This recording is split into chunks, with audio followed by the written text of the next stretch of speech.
Hi, thanks for joining me as I share my son Jonathan's story with you. My name's Steve Southworth, and our story begins in April of 2004.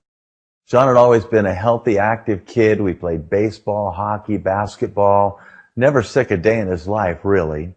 But about a month after his 15th birthday, John started having kidney pains, started complaining of just not feeling well, and it got so bad that we actually had to rush him to our emergency room. And after looking at him, they really couldn't find anything wrong with him and decided, well, maybe we should just send him home. And, we just didn't feel real comfortable about that. And so we decided to take him to UCLA, maybe run some tests and see what was really going on. We thought, you know what, he's probably just got a bad kidney infection, some antibiotics, we'll be home, everything's going to be fine. Well, that couple of days turned into quite a journey for us. By June, John's body began to change and he started expanding. His body was filling up with fluids, and they found blood clots in his kidneys. They decided to start him on dialysis and see if they couldn't flush his system out, get him back to normal. He just kept getting worse and worse. By September, they had increased their medications. They started him on plasmapheresis.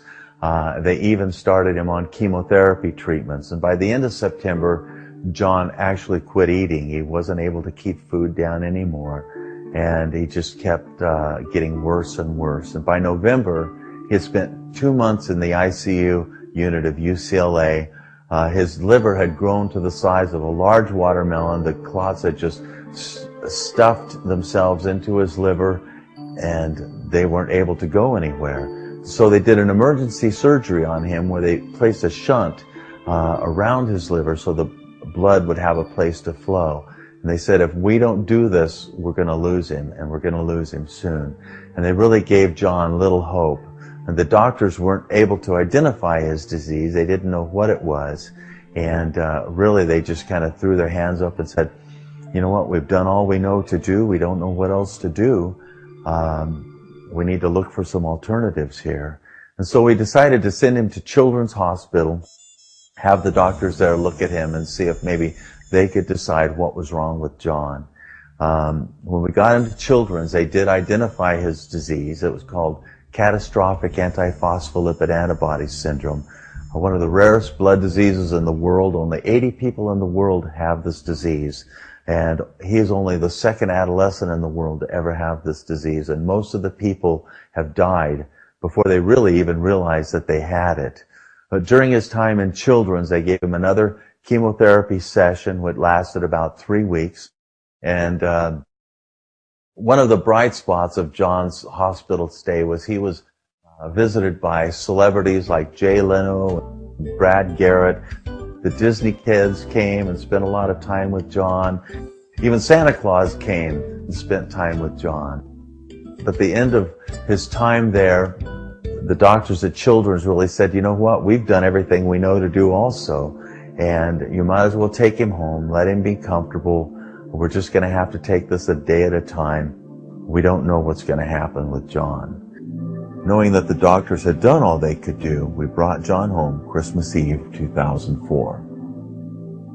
Make-A-Wish Foundation heard about John, and so in May, John did a Make-A-Wish shopping spree. John loved music, and so we went to Guitar Center. They showered him with gifts. He got guitars, amps, drums. It was quite a wonderful day for John. You can imagine after 13 months of being sick, John needed all the bright spots in his life he could get. They told John that his adrenal system was destroyed, never to work again. John was always going to have to be on heavy steroids. His blood pressure was 170 over 100 all the time on the blood pressure medication, and John had to give himself 2 blood thinner shots every day in his thighs or in his stomach, and sometimes he couldn't even do it. He'd say, Dad, could you give me my shots today? And so I would have to give him his shots, usually in his arms, and it was very distressing as a parent to watch my son go through those difficult times.